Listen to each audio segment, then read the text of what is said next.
It is my pleasure to have a conversation with you this afternoon, and that's really how I see it. As Professor Hoare mentioned, I've been in this space of career development for over 20 years. I've been on the faculty 21 years at UW. This is my 22nd year. For some familiar faces I see in the room, great to see you again. I first was in counseling psychology in the department here in the School of Education, and then over in medicine. And so as a counseling psychologist with a focus on vocational psychology, I'm always interested in how people become related to work and careers. I have birthed 2 children, and I promise you neither one came out saying, I'm going to be an engineer. I'm going to be a home economist or a labor market specialist. And so I'm interested in how we become socialized to have a relationship with work. There are over 20,000 unique job titles that the U.S. Department of Labor categorizes. Just let that sink into your brain. If we ask most adults to list individual job titles in this country that are possible places for employment, if we had to be pressed and I gave you 15 minutes, you could probably list 30, 40, 50, some of your fast writers 100. So a lot of great options. How do you choose? And more importantly, I think from a sociological perspective, how does work choose you? And so the space around cultural identity for me has really come into play because I've spent a lot of my career, the last 10, 15 years in particular, deep diving into career development in STEM. And what I've been very interested in as a vocational psychologist is what difference does being different make? So with that in mind, I'm going to transition to a little bit of an orientation of how I'd like to use our time with that question as a jumping off point about difference, with cultural identity being one of those dimensions of human diversity that can be a source of difference in a culturally conscious society like the United States. Dare I say, I have a visiting professorship at University of Pretoria in South Africa as well. These issues resonate there too. And so this is not a unique sociological context issue just for the US, but I think because humans categorize one another and they have value placed on these different categories, these messages then get sent to the individuals about where they fit in a hierarchy in society, and work is one of those places. In the room somewhere are about 40 handouts. They're single-sided. If you got one, that would be great. If not, we can certainly make them available, but it'll help you feel less pressure to take notes. It's not a lecture. Again, I'd like to have a conversation. So the way I've organized this is I have about 30 slides or so I'd like to get through in about 30 minutes, hopefully. And then I'd like to have some time for discussion. I'd really like to hear from you all in the room kind of what's percolating for you about cultural identity after I share with you some of the research. So if you have a handout on the second page there, again, it's one page double-sided. I have 5 goals for our time today. The first one is to illustrate the role of cultural identity in vocational development, and I'll define how I'm using the term vocational development. I'll briefly describe a little bit of the functions of cultural identity in terms of what is its purpose, how does it operate. Thirdly, I'll highlight some evidence from some of the work that I've done and others have done around cultural identity in vocational development. I'll describe a model called the Cultural Formulation model that was posed by the American Psychological Association for infusing cultural data into any practice. And then lastly, we'll see how the room goes. I have 2 ways to end the slides, and our time together is kind of like a really good movie producer. I have a couple of endings depending on the audience. So you'll be the test case. One is to have an applied case study and discussion, and let's kind of work through the applications of cultural identity from a composite story of data based on data I collected from UW undergraduate students in engineering in the College of Agricultural Life Sciences. Or we could talk more philosophically about what kinds of research questions would you pursue based on what we just talked about. And so that'll be the way that I end. I will, in my talk, pay particular attention, especially for the learners in the room who are seeking a thesis or seeking a dissertation. I will spend some time talking about how to measure cultural identity and how to map it in a theory. Like, where do you study it in terms of sequencing it in a statistical model. So I am a data geek. I was really good this time for people who know me. I did not put a lot of quantitative data figures in here, but there is one. Okay, so with this in mind, I'd like to highlight a few things for us to get started, how I'm using the terms vocational development, because it seems a little archaic compared to how many of us talk about development of students. Career development has historically been defined as a process by which people come to understand their relationship to work and their role in it.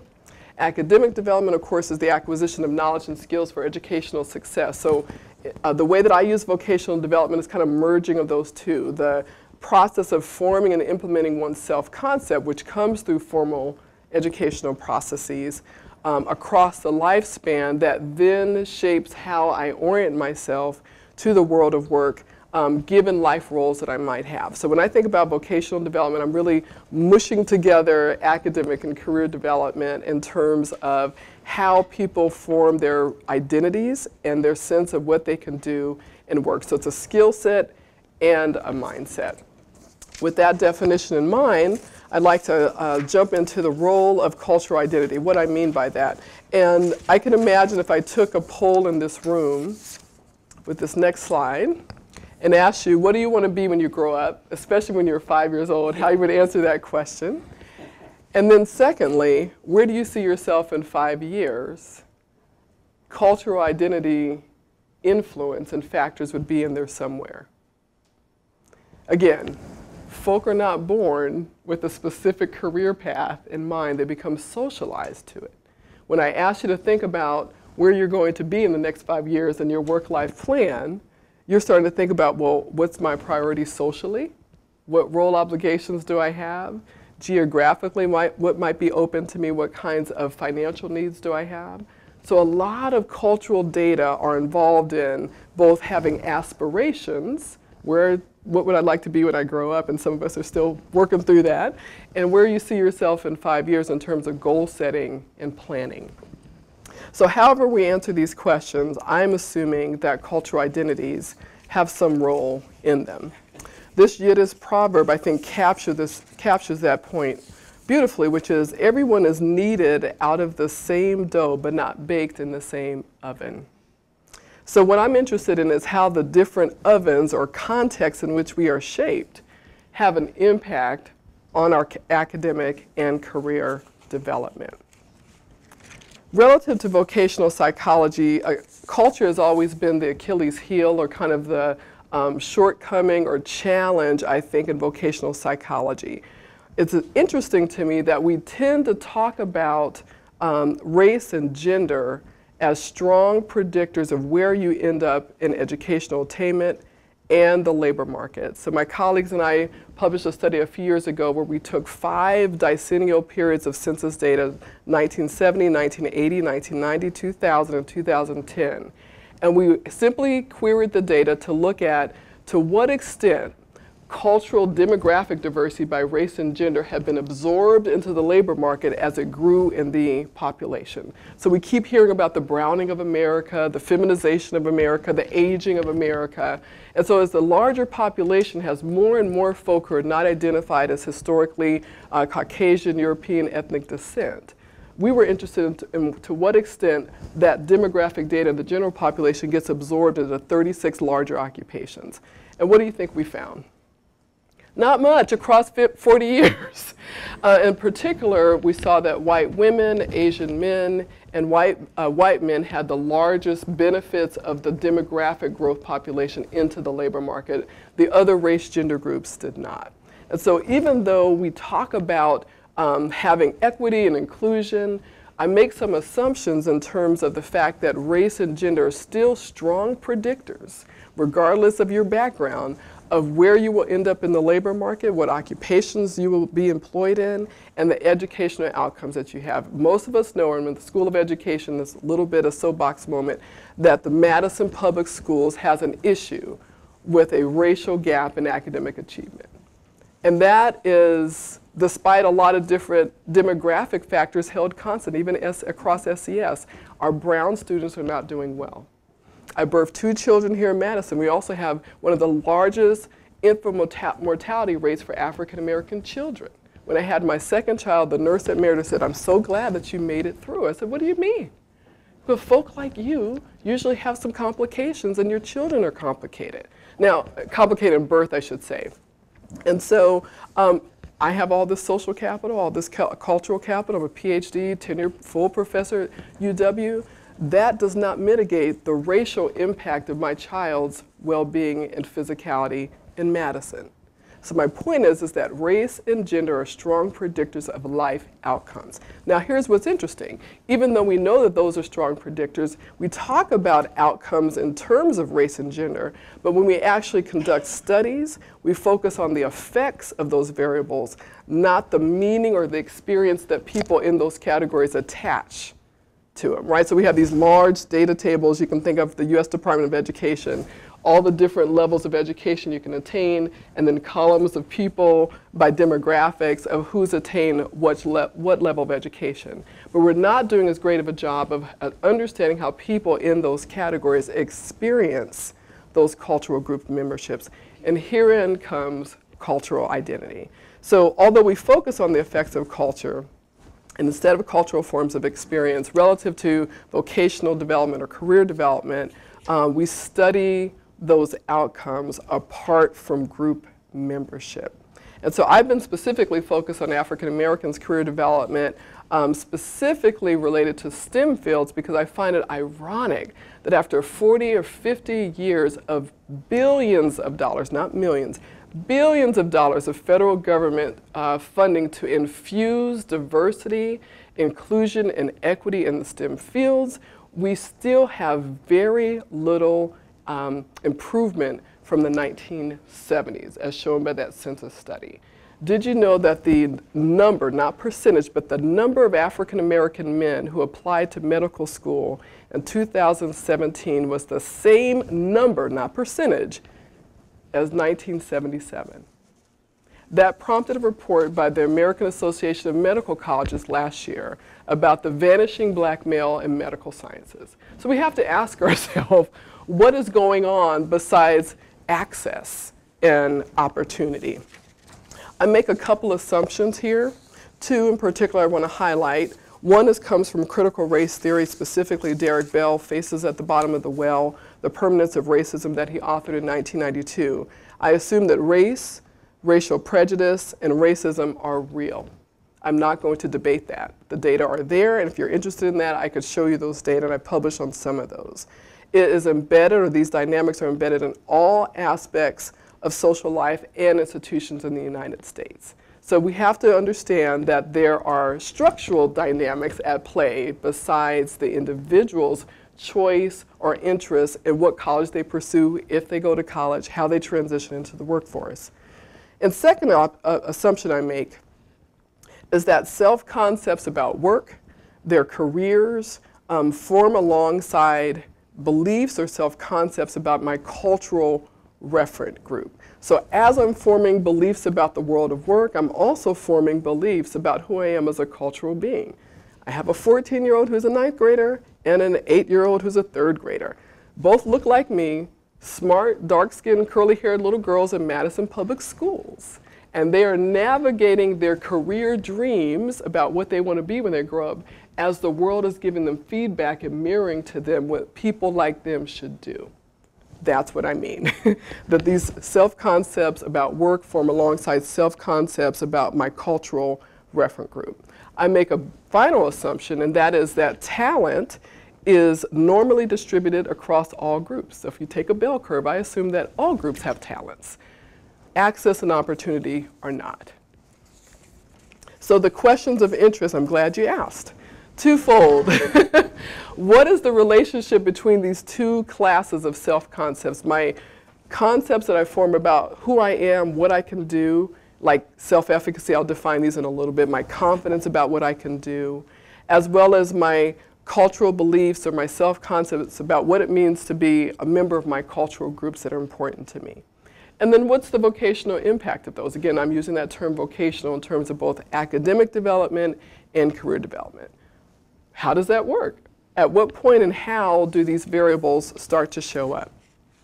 Let me give you an example that was published in an article by my colleague Angela Johnson, who's a professor of Psychology at St. Mary's College in Maryland.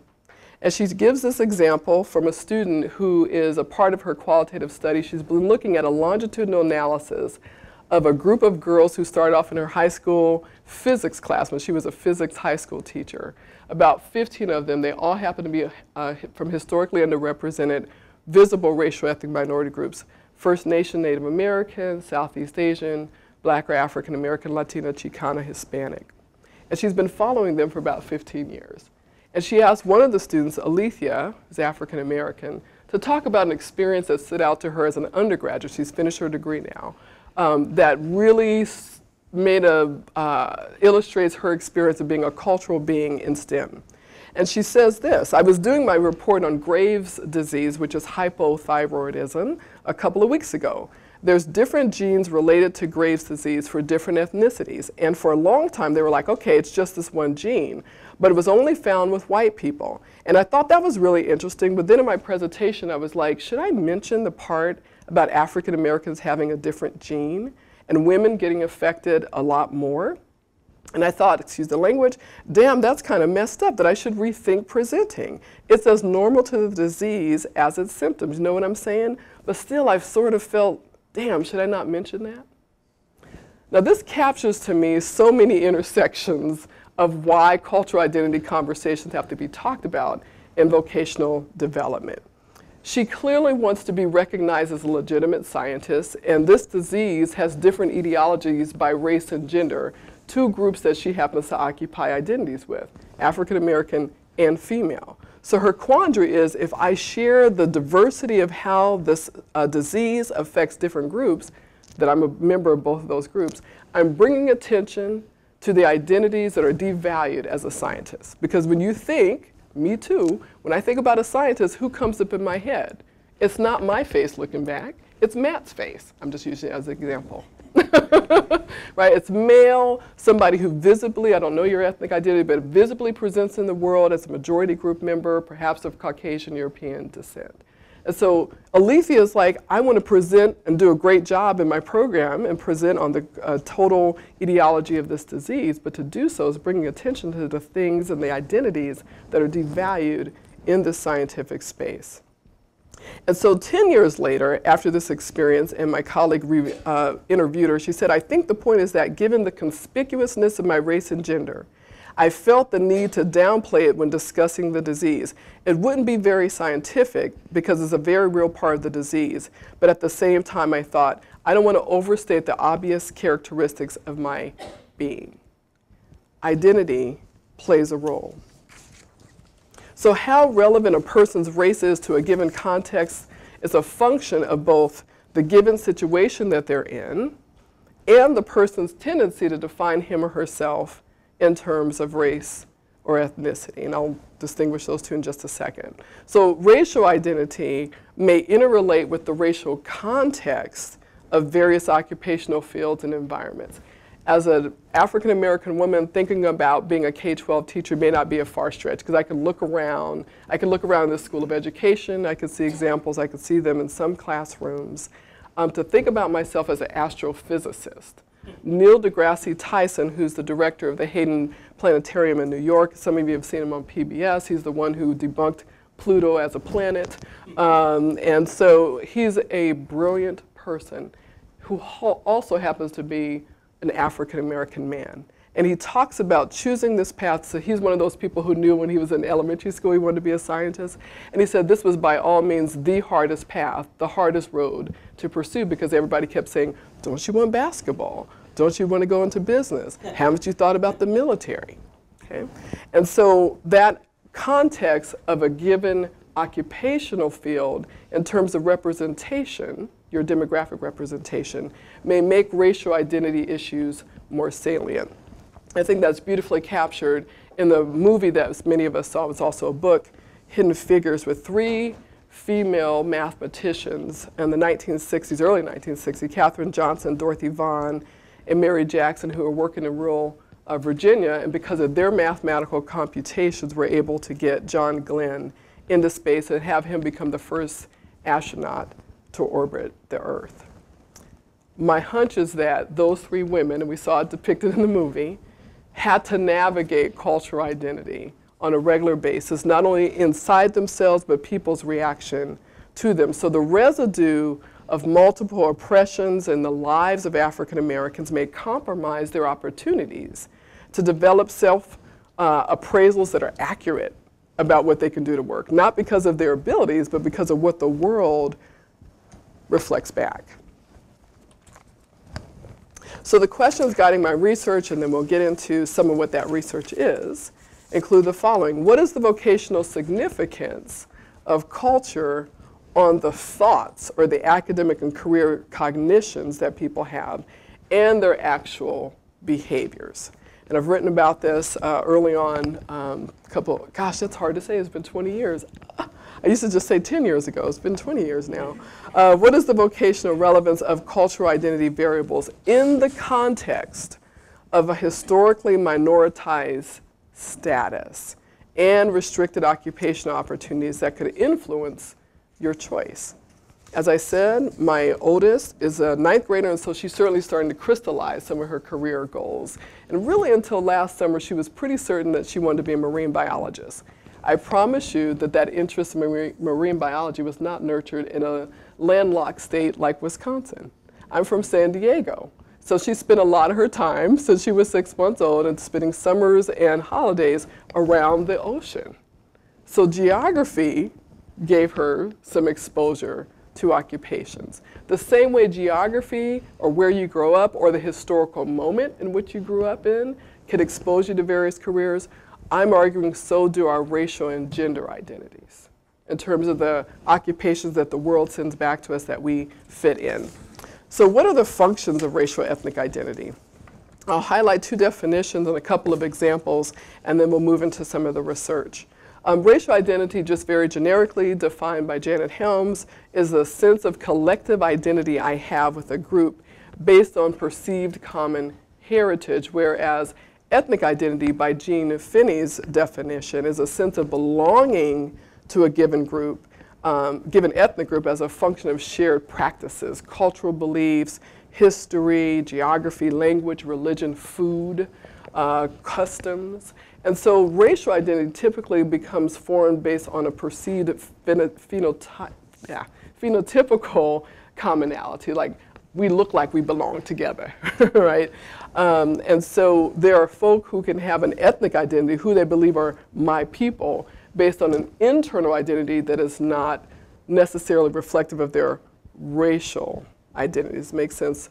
Rachel Dolezal, and that's all I'll say. For those of you who remember that story a couple of years ago, the white woman who decided she was a black person and lives that way in the world. There are a couple of scales and measures that reflect and capture cultural identity. They're complicated. Their validity is complicated, although there are several scales that seem to capture them well.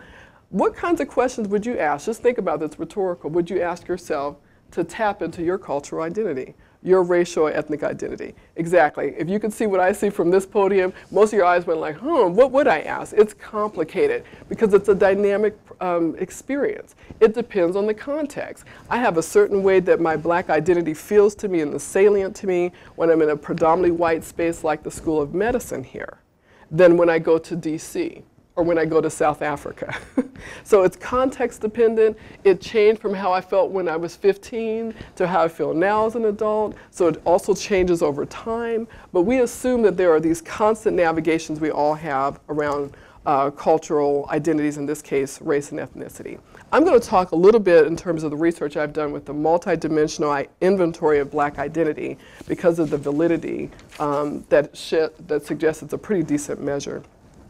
So in the paper that is the title of this talk I published in 2006, I make the argument that when we talk about racial and ethnic identity, we have to talk about both its content and its functions. Content in terms of what's my general ideology or purview of how I understand, in this case, my blackness, what that means to me. The functions are what purpose and role does it play for me in my psychological and sociological interactions with people. So there are 3 different functions of cultural or racial, in this case, racial and ethnic identity that were posed by Cross and Strauss. I'm going to go through them super quickly so we can get into the research. One is bonding. how do I feel connected to my people? A sense of belonging. It's an in-group affirmation. It's an in-group sense of connectedness.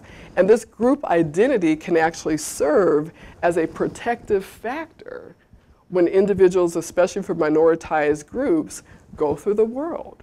If I have an experience that is negating or denigrating or negative, like an interaction with a colleague or someone who might speak down to me, I can go to another person who I share a racial ethnic identity with or racial identity with, and they say, girl, I know. I've had the same experience today. Yes, we kind of all nod our heads, and there's a sense of affirmation. There's a sense of shared experience to interpret this group experience. The second function is buffering, to actually protect me against the negative experiences that may happen as a function of my racial ethnic group. And so in this case, the buffering function of a strong racial ethnic identity can be about supporting everyday resilience against everyday racism. Having a strong racial ethnic identity, for my K-12 colleagues, you know Margaret Beale Spence's work has been showing this for 30 years. Students who have a high attachment to their racial ethnic identity have higher GPAs. She's been showing that since the early 80s. Okay. The other function is bridging. So this is the bicultural piece. This allows me to have a sense of groundedness in who I am so that I'm comfortable reaching across the aisle. I would argue that many of us in this country, in terms of the lack of civility and racial discussions in this country, is because many of us have a fear-based identity. If I talk about being pro-me, then you believe that I'm anti-you, right?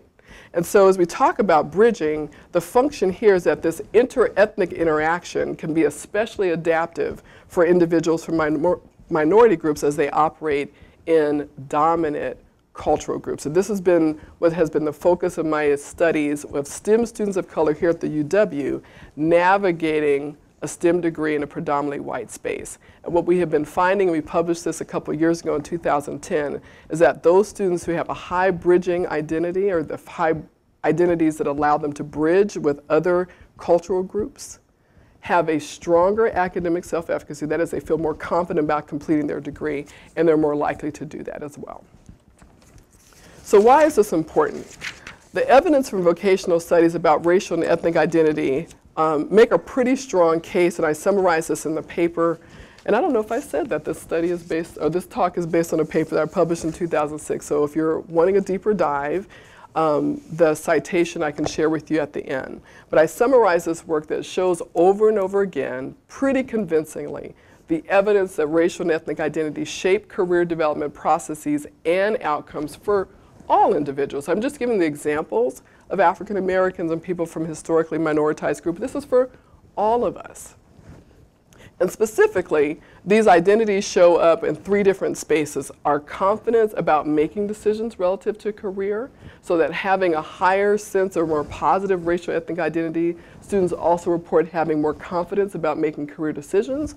They actually have broader interests they'll consider and careers that they'll consider. Fascinating. What is it about having a strong sense of who I am as a cultural being that allows me to report that I'll consider a wider range of careers and I'm more interested in a wider range of careers? We'll talk about that in a second. And then also traditionality of career choice. When we look at groups of women of color in particular, strong ethnic identity is also negatively correlated with traditionality. That is, they're less likely to choose careers that women of color only do. They're more likely to kind of think outside the box. And so the point I want to make is that aspirations are shaped by cultural identities such that we form goals partially based on what we perceive people like me do. We all have a people like me mentality. We call them personal theories if you're into the psychological data. But we all have these personal theories about how the world works. And some of that has to do with what people like me do. So I said I was going to get back to this multidimensional model of racial identity from Bob Sellers, who's a professor at University of Michigan, who's been studying these issues for a long time. I'm going to quickly highlight this because, again, it's in the paper. Then I'm going to summarize a study that I use his model in with African American students at a historically black college. I've done a couple of studies at Howard University and Tennessee State University and published those, as well as predominantly white institutions. I want to share with you, even at predominantly black spaces, like an HBCU, these dynamics still show up. He talks about 4 dimensions of what racial identity is composed of. Racial salience, which is like how cued into race am I in a general way in the world, like how important are these things to me in a general space, how central it is to my self-identification or my self-concept.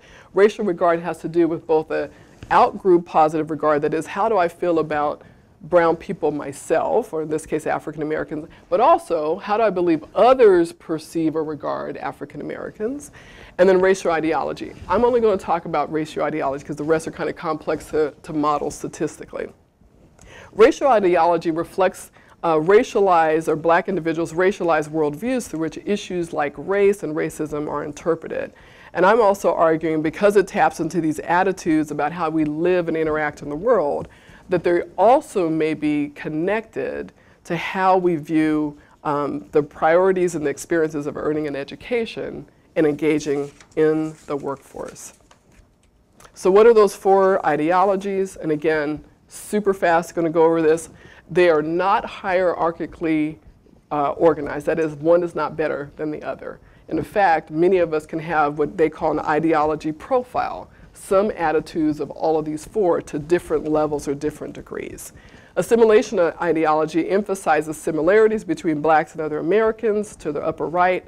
Oppressed minority ideology focuses on the shared experiences between blacks and other oppressed groups, bottom left. Nationalist ideology stresses the importance or uniqueness of being black, and bottom right. Humanist ideology stresses the commonalities of all people. I made a couple of propositions and hypotheses and studied this with a couple hundred students at an HBCU using social cognitive career theory. By show of hands, how many are familiar with SCCT? Only about a quarter of the room. Social cognitive career theory has several moving parts, but the 2 parts that I want to highlight is that whatever we believe we can do, that's what we're most likely to pursue. And that concept is self-efficacy. So my self-efficacy is very specific to a given task, like my self-efficacy to complete a college degree, my self-efficacy to pursue a given career, my golf self-efficacy, my tennis playing self-efficacy. So I was interested specifically in career self-efficacy, my confidence that I could pursue a wide range of careers and perform them well. Academic self-efficacy, my confidence that I can complete a STEM or a college degree. Outcome expectations has to do with the fact that I believe pursuing a college degree is worthwhile.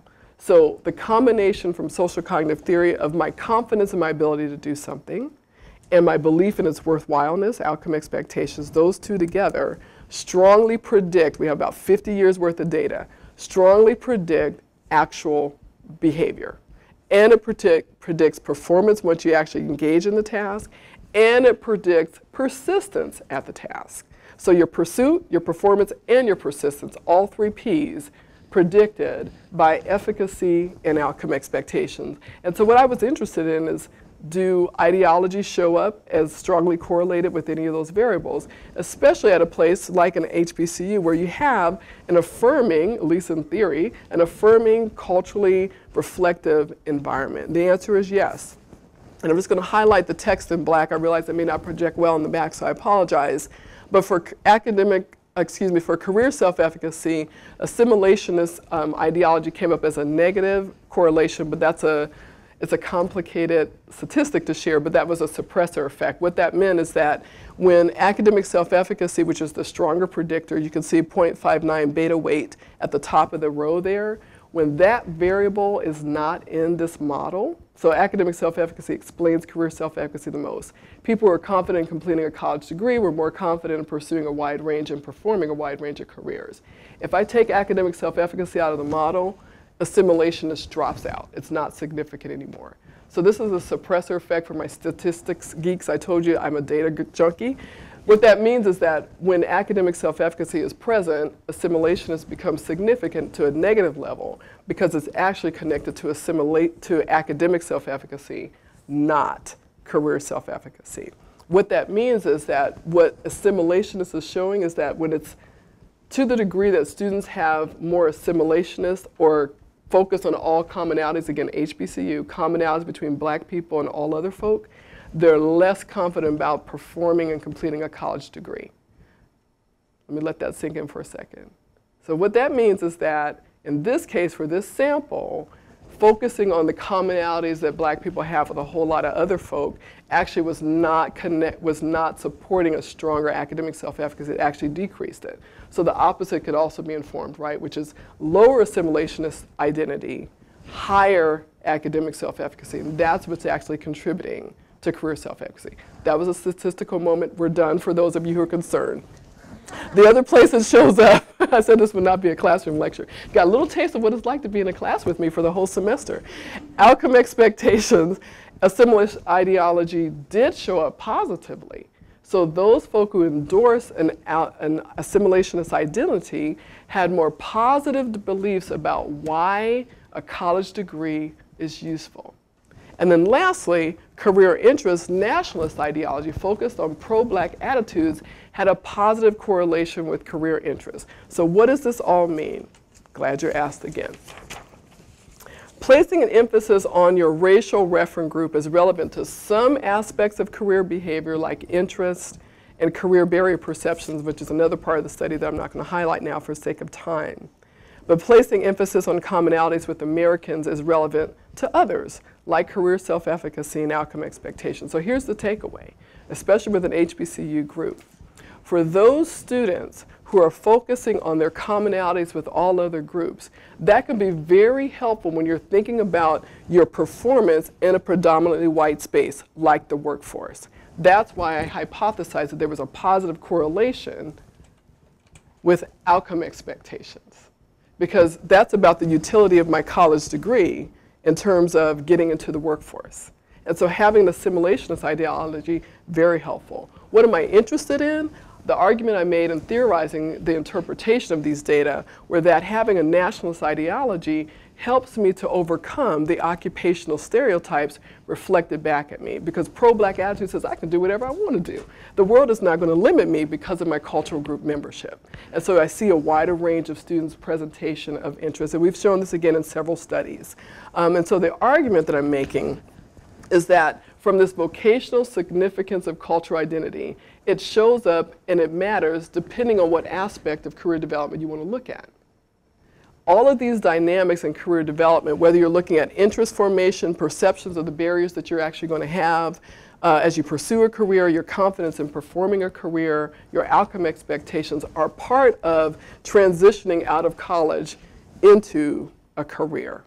And what we see, especially in the STEM fields, and why this is of interest to me, is that when many of our students of color, including the studies we've done at the UW, and we publish those if you're interested, say that they're pursuing a STEM degree but are not going to go in the field. I'm done playing the game. I'm done with the cultural concealment.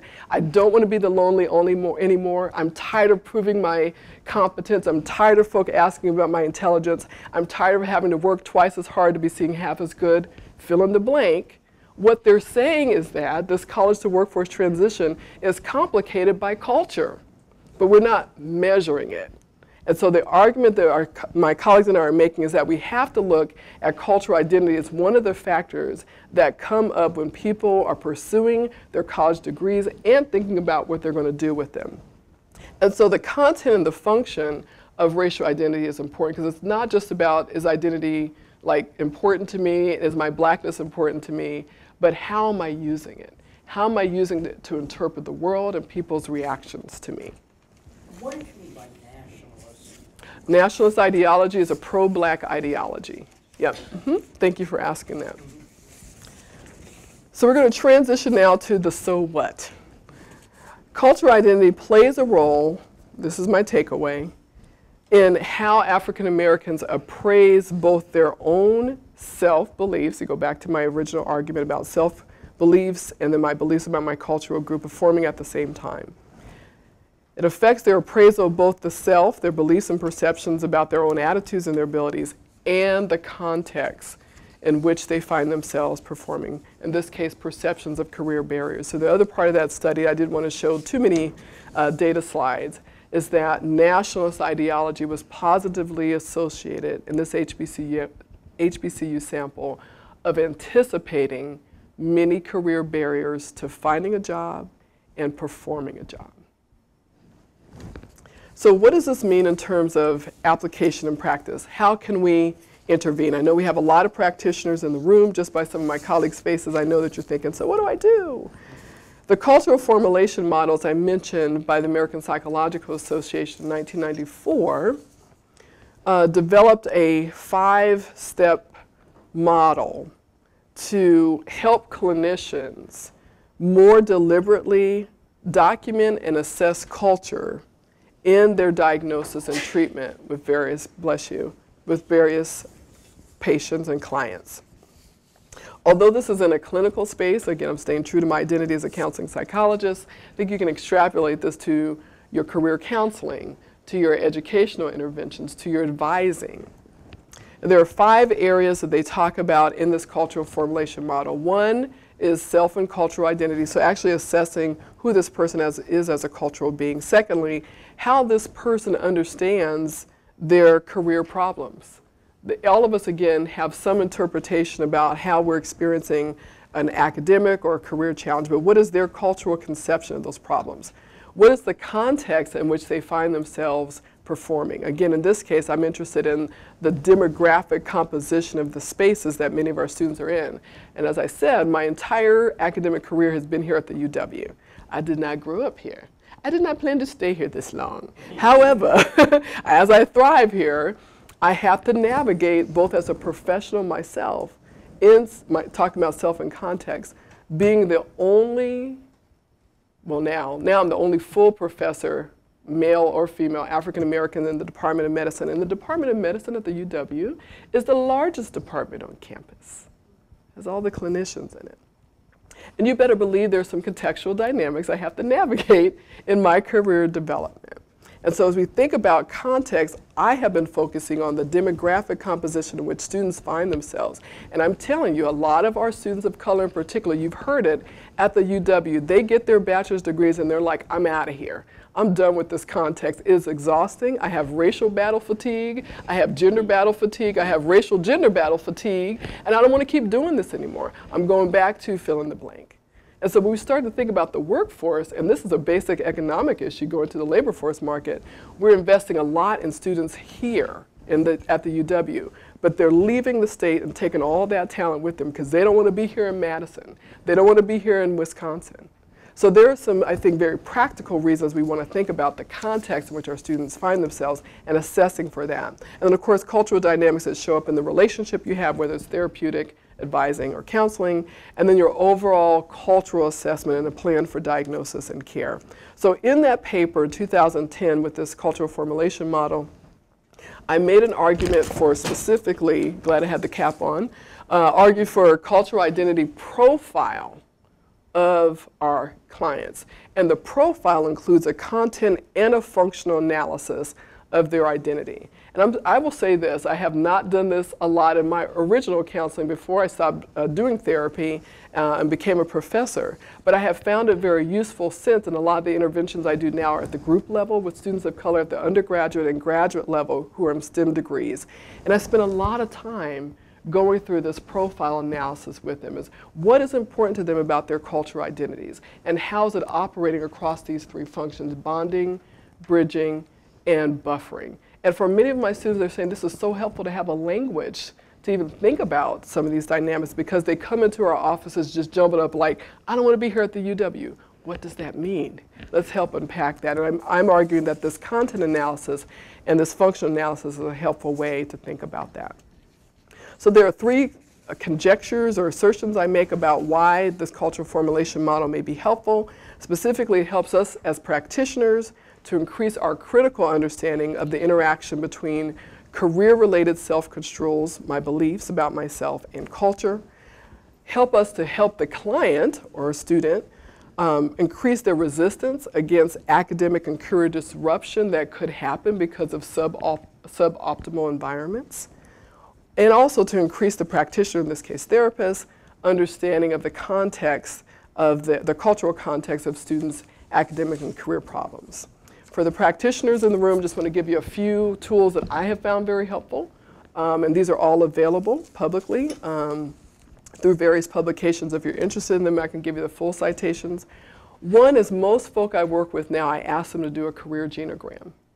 it is absolutely illuminating to do 3 generations to the degree people can fill in the intergenerational transmission of work in their family and helping them to tell a story through a cultural lens on purpose. What messages you got about the work in your family?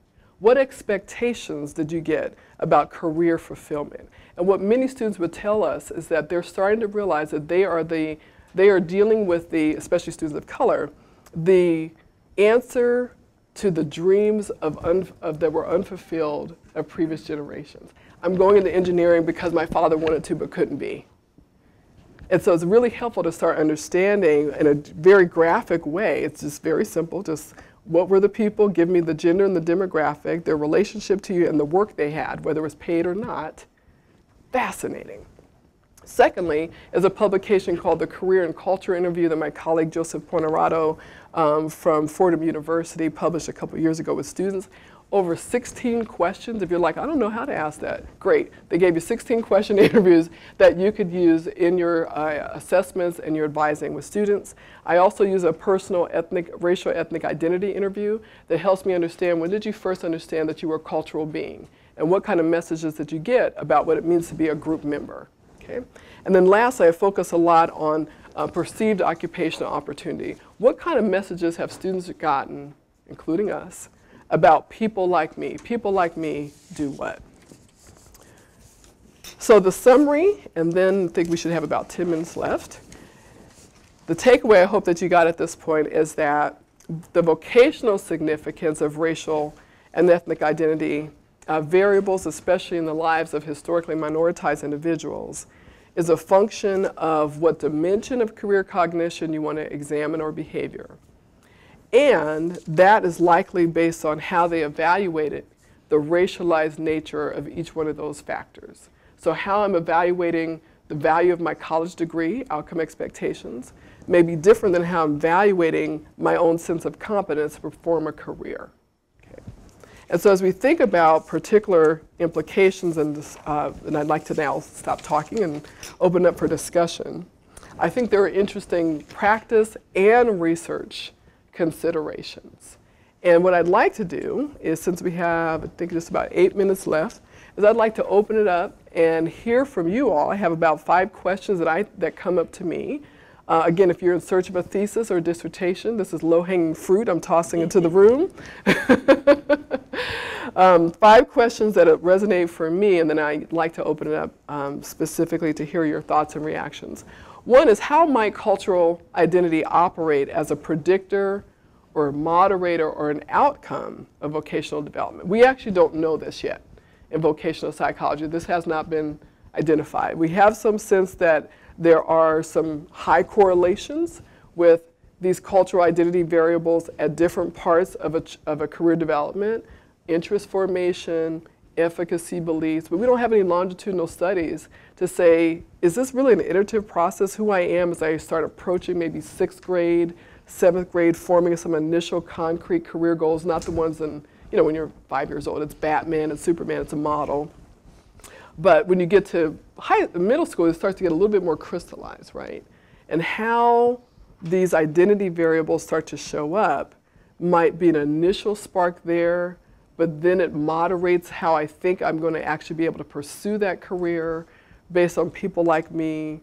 But then I have an encounter like a great summer program. I go to Ann's program, I get a great summer intervention, and I'm like, I could do this again. And then identity is bolstered, and maybe it's part of an outcome. So maybe a career intervention facilitates an identity formation. So we don't know where it shows up in the career development process. Secondly, is what theories or models of cultural identity may be fruitful to incorporate into vocational development studies, because there are other models that are out there. Thirdly, what research questions might be relevant to pursue? What do we want to know better and understand more of? Fourth, what examples of studies exist to investigate intersectional issues within cultural identities? So I've been talking about either race or ethnicity, but we also have other identities that are important to us, right, around social standing, social economic standing, our ability status, our sexual orientation, gender. So we haven't talked about that yet as much. And then lastly, what might we want to understand better about vocational development of individuals with this intersectional lens. So I'd like to formally stop the conversation from my end for just a second and turn it into the room. I'm curious, what cultural identities did you utilize as you progressed through your career, and did you switch? Actually, Bill Cross originally proposed it in the 1970s that people of African descent go through several stages or statuses, from low racial salience, like I don't see color, I don't see race, to an encounter experience where something kind of hits them and makes them realize the reality of racial categories, and then they go into this pro-black, anti-white space, this immersion space, and then into this internalization or this kind of resolution of one's identity that has a pro-black stance, but also a pro-other stance. So it's not oppositional the way that third stage is. And so for me, it really was college. I was raised by two parents from the segregated South, one from Georgia, one from Louisiana.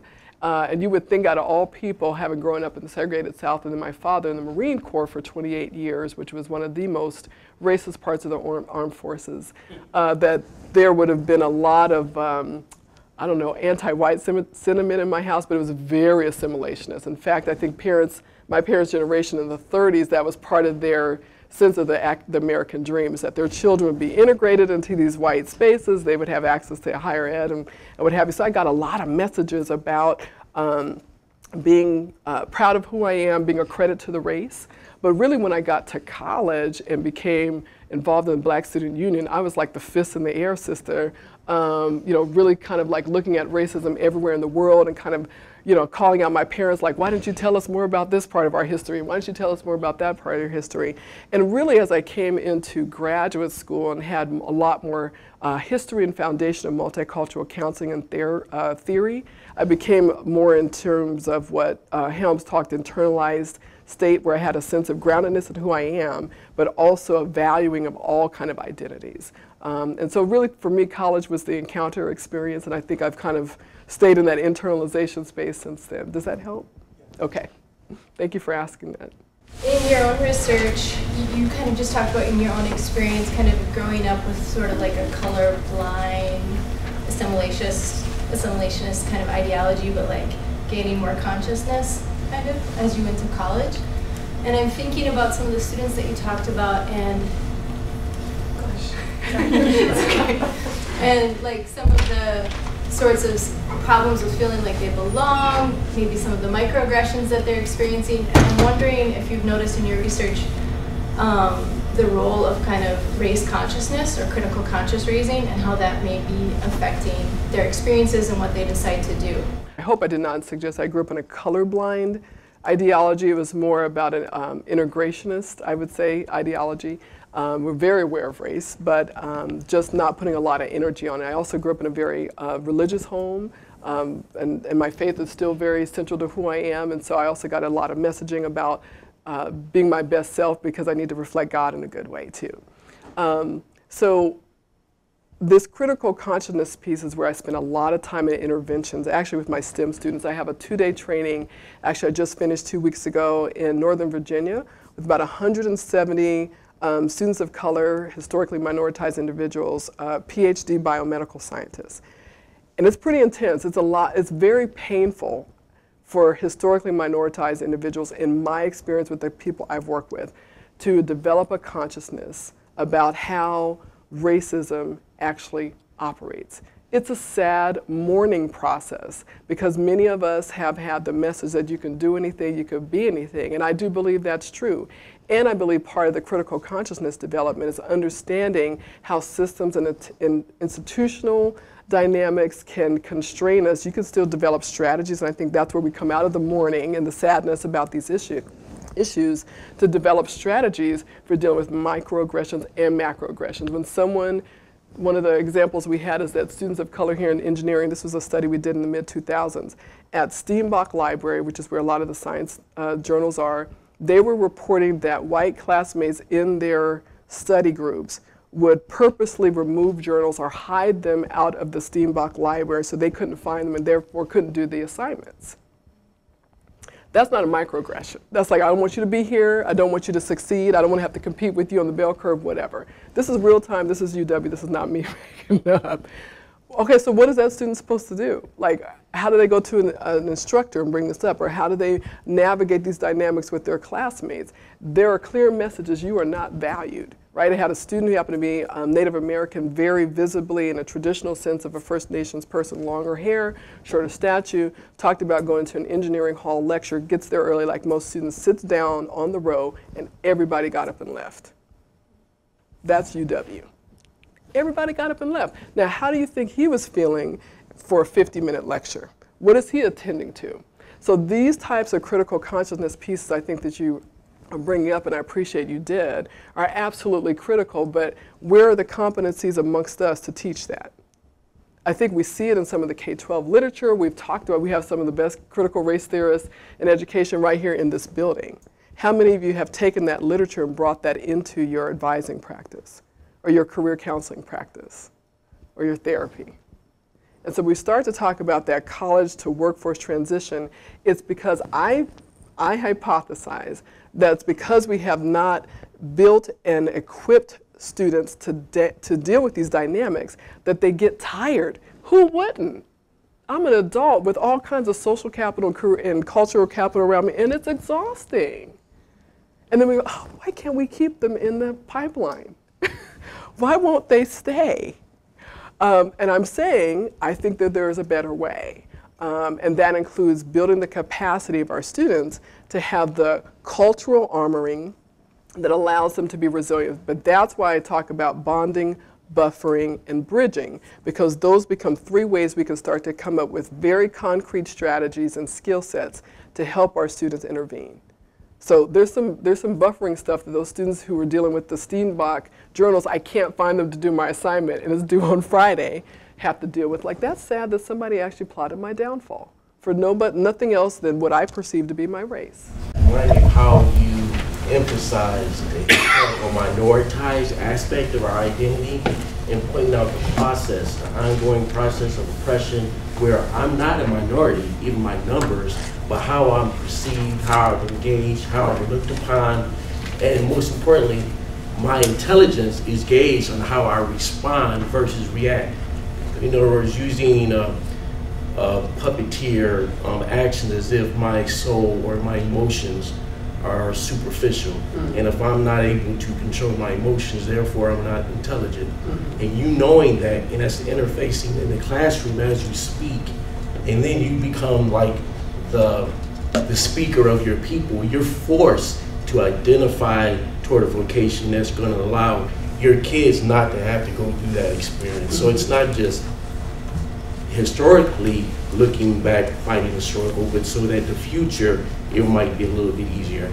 And I think that's the issue that our white counterparts don't have to deal with, because you have the microaggression, but then you also have the other end, the white guilt. The fear, like, you're telling the truth, but you're forcing me to defend myself because I'm assumed in this whiteness, and their identity makes them feel less than. If they don't know how to deal with that skill set or that ability or develop that skill set. So how do you do that when you're teaching social justice or uplifting people of color, but yet recognizing that white people don't find a space in that argument from their perspective? Why I use that frame, historically minoritized, because of the demographic reality you just mentioned, especially in my home state in California. They're not minorities anymore numerically, right? But historically minoritized status has a recognition of the devalued state regardless of the demographic numbers, which I think speaks to why Derek Bell talks about the permanence of racism. I don't care if we're in a historically black town.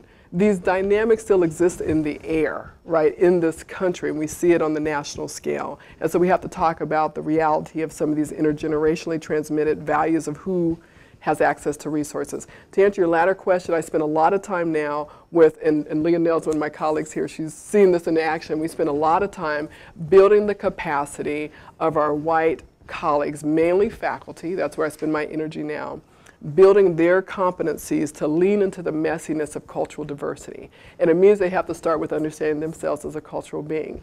We are privileged to partner with several organizations around the country that have committed upwards of 48, 60 or so mentors that spend a year with us. 1 year. Myself and Christine Fun, who's my partner in crime here at the School of Education, the director of SIMMER here, we have developed an intervention where folk aren't walking out of the room. They're not leaving. They want it. It's scary. It's hard stuff. But I also believe that because I have skin in the game, my daughters are coming up, and you all may be their teachers, you may be their advisors, you may be their faculty.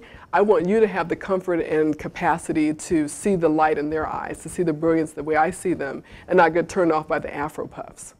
Do you understand what I'm saying?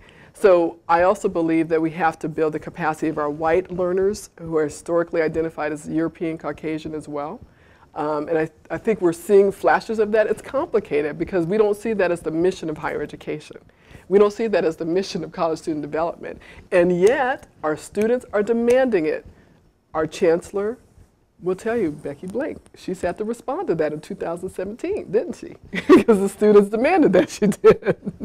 So I'm suggesting that we expand the narrative, and then I'll wrap because I realize that we're a few minutes over.